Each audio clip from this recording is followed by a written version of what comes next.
Reels वाली बहू। प्रज्ञा को रील्स बनाने का बड़ा ही क्रेज है और वो दिन भर रील्स बनाती रहती है। खाते पीते घूमते फिरते घर में कॉलेज में रील्स बनाने के कारण प्रज्ञा पूरे कॉलेज में हाईलाइटेड है। जहां उसकी रील्स सभी को पसंद आते हैं, वहीं मनीषा चिंता में डूबी रहती है। एक रोज जब खाते हुए प्रज्ञा रील्स बना रही होती है, तब मनीषा कहती है, एक मिनट भी चैन नहीं है इस लड़की को। ये नहीं कि खाना तो आराम से खा ले, लेकिन नहीं, अरे थोड़ी देर रील्स नहीं बनाओगी तो आसमान नहीं टूट पड़ेगा। अरे मम्मी, इसी को तो कहते हैं डिटर्मिनेशन। तुम नहीं समझोगी ये सब। भगवान, इस लड़की को सद्बुद्धि दे। जब देखो तब टेढ़ा बाका मुंह बनाती रहती है। मनीषा की बात का प्रज्ञा पर जरा भी असर नहीं होता और वो खाते खाते रील्स बनाती रहती है। दिन बीतने लगते हैं और देखते देखते प्रज्ञा का कॉलेज भी खत्म हो जाता है। आए दिन कोई ना कोई मनीषा को प्रज्ञा की शादी करवाने का सुझाव दे जाता है। सब ठीक ही कहते हैं, प्रज्ञा की शादी कर देनी चाहिए। अपने घर के काम काज में व्यस्त हो जाएगी तो खुद ही ये रील्स और नाच गाना बंद हो जाएगा। मनीषा और प्रेम प्रज्ञा के लिए एक अच्छा लड़का ढूंढने लगते हैं और तभी विकी का रिश्ता प्रज्ञा के लिए आता है, जिसने प्रज्ञा को उसकी रील्स देखकर पसंद कर लिया था। अगले दिन विकी अपने माता पिता के साथ प्रज्ञा के घर पहुंच जाता है और प्रज्ञा साड़ी पहने हाथों में चाय की ट्रे लिए उनके सामने आती है। जब विकी को पसंद है तो हमें भी बहू पसंद है।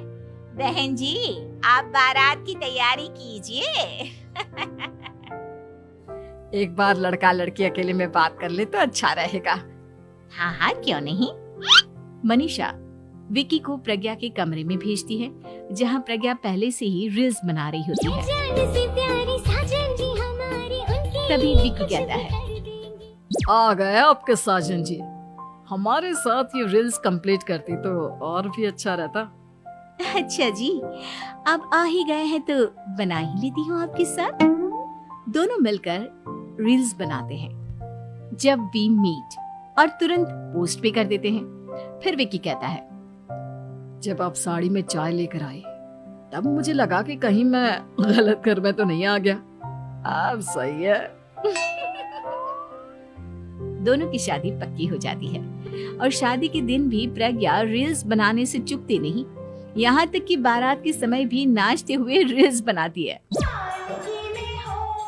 सभी लोग प्रज्ञा की तारीफ के पुल बांध देते हैं और प्रज्ञा नाचती गाती अपने ससुराल चली जाती है। सब कुछ अच्छा चल रहा होता है। प्रज्ञा यहाँ भी दिन भर हर चीज की रील्स बनाती रहती है। लेकिन कुछ दिनों के बाद जब सुनीता कहती है, बहू, ये रील्स के साथ साथ कुछ काम भी कर लिया करो। वैसे तुझे और क्या क्या बनाना आता है? मम्मी जी, वैसे तो सब कहते हैं कि मैं सब कुछ अच्छा बनाती हूँ, लेकिन मुझे लगता है कि मैं मैगी अच्छा बना लेती हूँ। हाँ, कॉफी भी अच्छा बना लेती हूँ और मुंह तो सबसे अच्छा बना लेती हूँ। हैं? अच्छा अच्छा। सुनीता अपना माथा पकड़ लेती है और कहती है, बहू, कुछ खाना बनाना भी सीख लेती। मम्मी जी, मैं लंबी प्लानिंग कर रही हूँ। जल्दी ही मैं इतनी फेमस हो जाऊंगी कि मुझे पैसे मिलने लगेंगे। हम दोनों सास बहू राज करेंगे, राज। नौकर काम करेंगी और लोगों की तो लाइन लगेगी हमसे मिलने के लिए। तेरा दिमाग खराब हो गया है क्या बहू? हंसी मजाक तक ठीक है, लेकिन इस तरह घर नहीं चलते। जितना जल्दी हो इस घर के तौर तरीकों को सीख लो। प्रज्ञा मुंह घुमाकर चली जाती है और तुरंत उसी वक्त एक रील बनाती है। ये देख सुनीता का गुस्सा 7वें आसमान पर चला जाता है और विकी के घर आती ही सुनीता उसे सब कुछ बताती है। विकी भी अब प्रज्ञा की इन हरकतों से परेशान हो जाता है। तुम टेंशन मत लो मम्मा, मैं देख लूंगा। विकी कमरे में जाता है तो देखता है कि प्रज्ञा रील्स बना रही है। विकी बड़े ही प्यार से प्रज्ञा से कहता है, प्रज्ञा, इन सब के लिए मैं तुम्हें मना नहीं कर रहा हूँ, लेकिन फिर भी हर वक्त तो ये अच्छा नहीं लगता ना। समझने की कोशिश करो, मुझे भी तुम्हारा थोड़ा वक्त चाहिए। मैं जब ऑफिस से आता हूँ तो मुझे समय देने की जगह इसी में लगे रहते हो। तुम ज्यादा ही सोच रहे हो। तुम भी मेरे साथ रील्स